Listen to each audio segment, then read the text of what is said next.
Hello, everyone. So let's talk about depression and the state of one's mind. This is going to be kind of like a general topic type of video, but one that I think that I have perspective on for many years, but also even recently.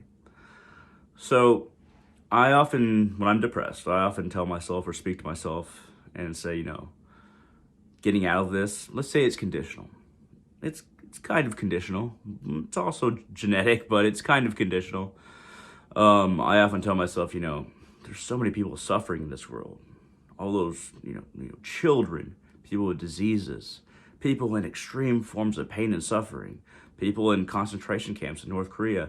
They're not being helped by the universe, by the source, by God.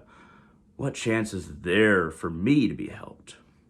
And that's a hard question to answer. But here's how I've found that I can answer it. Not quite an answer, but not quite a resignation either. We don't know what's around the corner. We don't know what is on the other sides of these prison walls, these confines in which we find ourselves. Mentally, maybe even physically, emotionally, psychically, spiritually, everything.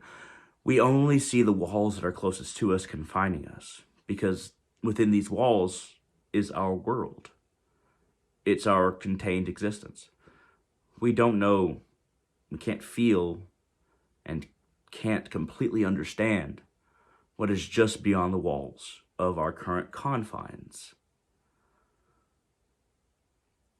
We have a limited amount or ability to understand, to imagine, to see, to predict. We have all these limitations. And because of that, there is hope. Now, why because of that there is hope?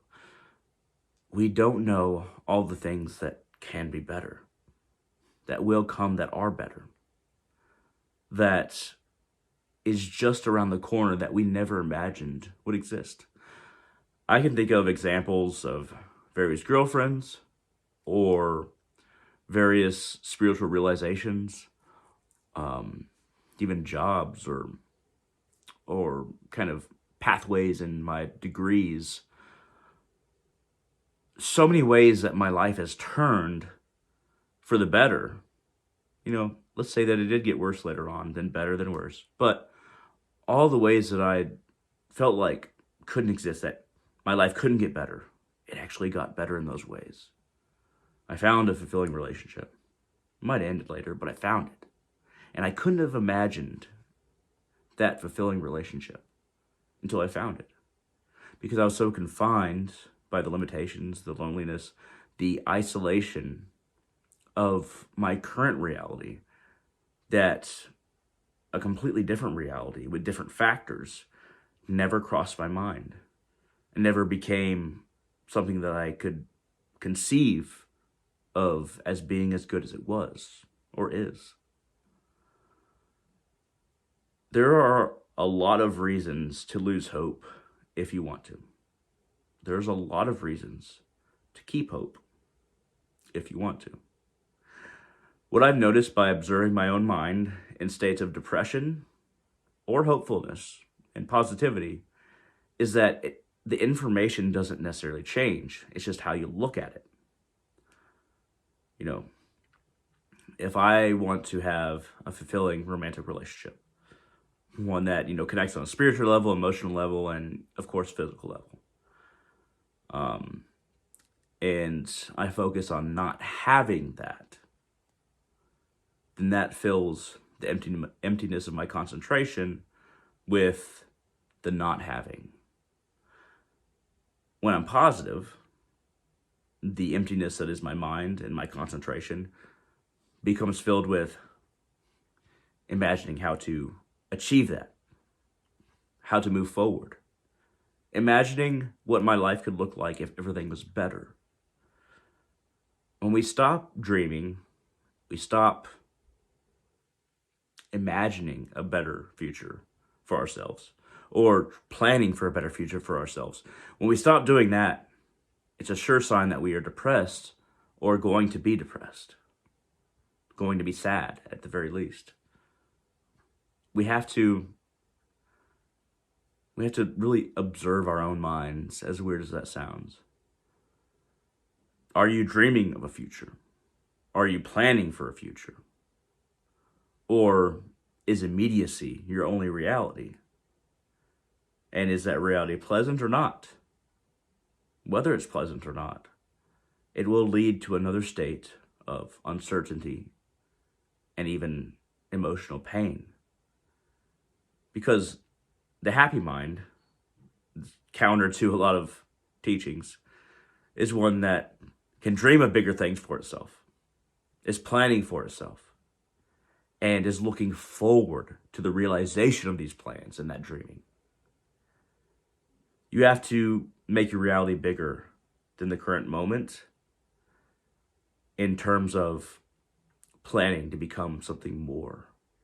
Now, in reality, you should, of course, look at your current moment, experience life. And this is how that actually attributes to a future that is more bright. Experience your current reality as it is. Stop imagining or thinking that it is different than it is right now. Look around you as you are right now. Look at your current situation in life, your current understanding of yourself, and your current spiritual path, and ask yourself, is this what I want?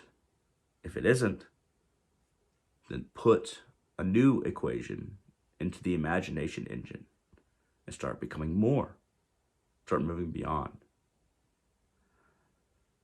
It's very important for us to be able to understand that sometimes we're not going to be happy.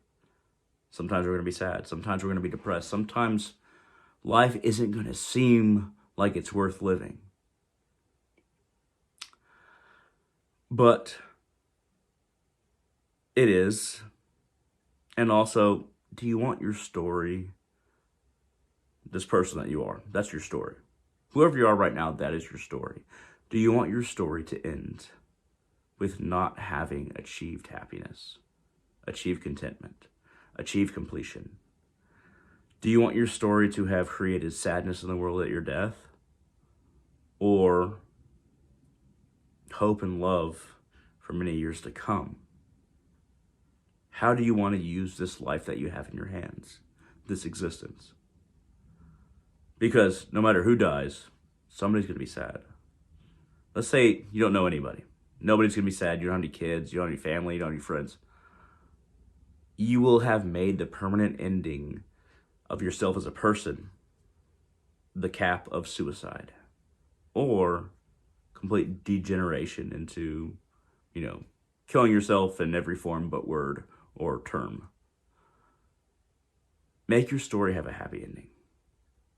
Make your life an attribute to the love and compassion of the world, not a hindrance, not a limitation. The same limitations that we find around ourselves. Don't make that the end. Allow yourself to be an example to the best of your ability of how to live, how to be, and how to achieve a state of happiness, which I almost said at the very least, but a state of happiness, a constant state of happiness, is the least of nothing that we can achieve. At any rate, I hope you all like this video. If you have any questions, comments, concerns, shoot them down in the comment section below on YouTube. I'd love to see them. Please hit that like button down there. It really helps the YouTube algorithm notice me because otherwise it doesn't. And feel free to leave any comments and questions regarding, depression, sadness, schizophrenia, mental health. I'll try to answer them all. At any rate, thank you very much for watching, and I hope all of you have a wonderful day.